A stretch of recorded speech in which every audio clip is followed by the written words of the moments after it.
It only took 7 months, but we are finally here, the greatest zombie map of all time. Zetsubou no Shima. As mentioned like one other time in some random video, this is my favorite zombie map of all time. Out of every map, I never expected this one to be the one to stand out to me. I honestly remember ragging on this map the first time I discovered it, but for some reason, I just have this reoccurring bit that'll shit all over something and then actually try it and then love it.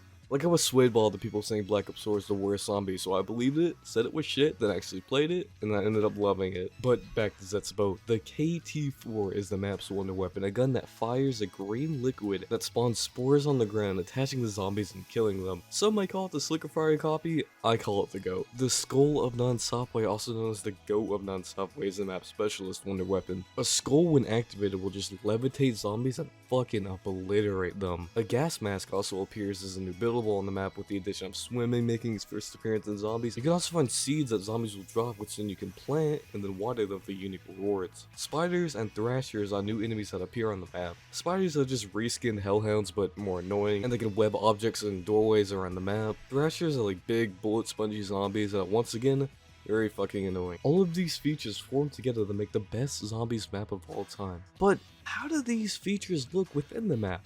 Well, I'll show you, because spawning in, I grabbed this bucket and spin for some gum and kill some zombies. Round 2, I grabbed a shopping free which opened up the map. Call it cheap, but you have to take out a second mortgage to open up this map without it. Next, I noticed someone tried to bury my quick revive, probably a thrasher. Then I bought a Vesper and did the first skull for the non-stopway. The most common complaint I hear about this map is that the power just takes too long to get on. But all it takes is putting water in 2 stations and opening up a vault with a short, simple, and easy underwater lockdown. It's in the top 10 most simple things to do. Finishing the lockdown gives me 1 part for the pack-a-punch along with the map-wide power. Next up I found a zombie glowing green, which then gives me 1 part for the KT-4. Got the shield, did the second skull, and lowered a cage to trap a spider within it to give me the second part for the KT-4. Got the second pack-a-punch piece, third KT-4 part, and the final pack-a-punch piece. Built my beloved, did the third skull, and quickly doing the fourth and final one afterwards. Finally opened up the skull room where I do a small lockdown and unlock the specialist. Now I just need to get some pack-a-punch weapons and the imprint plant, and I'll be all set up. Oh, that's such a good setup process. So I made points in the skull room for a little while, also shooting some plants with the KT-4 to try and grow an imprint plant. The imprint plant, fuck, I'm never gonna be able to say that. The imprint plant is basically a second life. When you grow one, you can imprint yourself into it, which then your current loadout is the one that gets saved within it. So if you ever go down, you'll be resurrected out of the plant, and then whatever loadout you had at the time, you'll get back. Open up the pack-a-punch, you got turned on the Vesper. Then after a little bit more point getting, I go and get the inmate with dead wire, and that's all I need for the strategy. Like you can see, the strategy is very simple, just a back and forth around the room, using dead wire in turn until the skull is fully charged, and then you use that, and then when it runs out, just repeat with the AATs. Spiders can be annoying as shit, as you have to constantly shoot them, but electric cherry is a godsend, as it'll immediately kill spiders if you reload near them. It's fucked up though, the only way to get electric cherry is by plants or gobblegums. It may look way too tight, but the zombies spawn in just such a perfect way that you can easily maneuver around them. Once you learn how every zombie spawns in, it makes running it so much fucking fun. At round 55, my game started to get really choppy out of nowhere, and I got scared thinking it was going to stay like this the entire time. I turned my graphics down, but it still stayed like that, and I don't know if it was my shitty ass goddamn computer or Black Ops 3 because it's fucking awful on PC. Thankfully, it fixed itself when the round was over. I'm pretty sure I heard one said if you kill a thrasher with the blast from turn, it has a chance to turn him invisible. I don't know if it still exists. There were a few times where I accidentally did that and it didn't turn him invisible, so maybe I got lucky or it doesn't exist anymore. I gotta say, the death machine and insta-kill is my favorite combination in anything. I know that insta-kill and double points is the classic, that's, everybody likes getting points, but just mowing down zombies with insta-kill, death machine, it's amazing. Alright.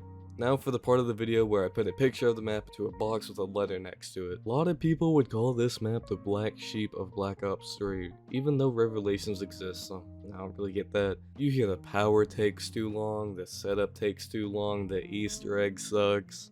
Personally, I don't think the setup takes that long. I'd say Origins and like every Black Ops 4 map has a longer setup than Zetsubou. Hell, I would say Gorod has a longer setup than Zetsubou. But yeah, the Easter egg does suck, and it's unfortunate that is the truth. It's just upgrading the wonder weapon and then getting 3 really easy cogs, then an extremely easy boss fight.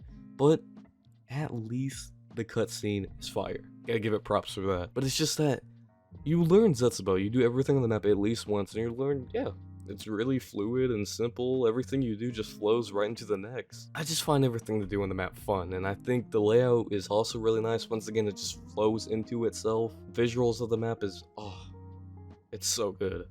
The only thing I wish this map had was just one more good training area, just one more. Spiders bring a really nice challenge to the map, even though they're a little bit annoying, but yeah, Threshers, they're not it. Maybe if they dropped like a guarantee max ammo or an insta-kill, that'd be better, but they can one-shot you with Jug and eat your ammo up and then give you no drop for killing them. That is one shitty thing about the map, but the non-stop way could just kill them almost immediately, so I honestly don't really mind them that much. The KT-4 is also an amazing wonder weapon. Not only is it extremely powerful, it can also interact with the map, allowing you to shoot spores to run faster and spiderwebs to get a mini boss fight, which I sadly didn't do, and also some free power-up. So there's no secret to it. Zetsubou is going at the top of the list in favorites. As of this moment in time, it is my favorite zombies map, and I don't know if it can ever be topped. So on round 98, 2 rounds before the 100, I fumbled, got slapped down to the ground.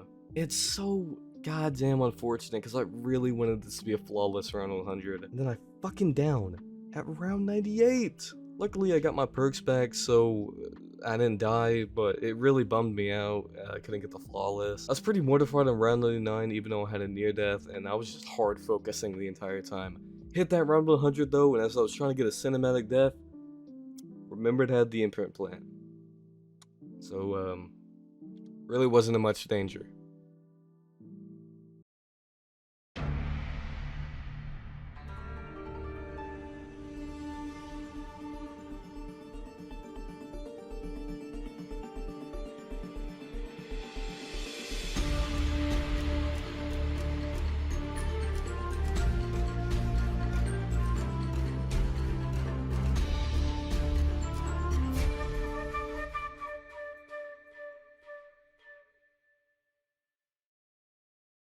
Got it, man. I think I have to. Bro, just direct me I home, could get bro. on my.